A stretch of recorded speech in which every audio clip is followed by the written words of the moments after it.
Tsy afa-bela tamin'ny fandalovan'ilay rivodoza farany teo ny distrika Antananarivo Avaradrano noho ny fiakaran'ny rendranomamba dia maro ireo commune mandrafitra ity distrika ity no mandalo olana amin'izao fotoana izao.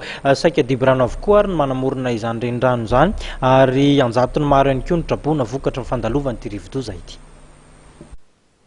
Difitry ny rano toy izao hita amin'ny sary izao ny ankamaroan'ireo trano amin'ny faritra iva ato anatin'ny distrika Avaradrano taoriana ny fandalovan'ny rivodoza Tsedra sy ny fisian'ny Rotsakorana ny Vanesy.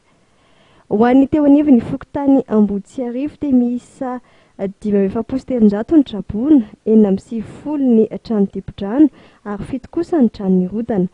Natsiary manokana ireo traboana teo anivon'ity fokontany ity nisy olo-mavamoaka Miralahy voafito amin'ny distrika Avaradrano dia nisy olo-mavambahoaka Andriahitantsoa Rahasindray be Benjamin sy nisy olo-mavambahoaka Randriambolaina Jery.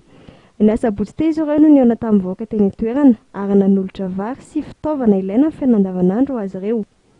Ankoatr'ity fokontany ity dia isan'ny nahazo tombontsoa tamin'izay fanampian'izay koa ny fokontany Belanitra sy Antanandrano. Ny mafy kosa moa ny ben'ny tanàna iray avy amin'ny distrika Avaradrano fa ny fahatarany fandraisana andraikitra ataon'ny Apipa amin'ny renirano Mamba izay mandalo amin'ny faritra Avaradrano iny no isan'ny mampaharitra ny fiainan'ny avin'ny rano. Mitaraina izay atao anivon'ny fiadidinan'ny commune fa mijaly ilay vahoakanay ary ny rahantsika nahita fa ny tompona andraikitry ny Apipa dia naneho hevitra amin'ny fanambarana amin'ny hoe ho afindran'ny Mamba ny rano ary ny tiana hitondrana fanambarina aloha izany dia hoe ilay tsy famezana laharam-pahamehana ho an'ny renirano Mamba nefa azadiny fa misy lemaka amina velara-tany mahatratra 1000 hektara ato amin'ny commune Sabotsinamena sy commune Ankadikely. Ankoatran'ireo ilay vary fambolena izay zavana rano teo tamin'ny vary aloha tsy nisy.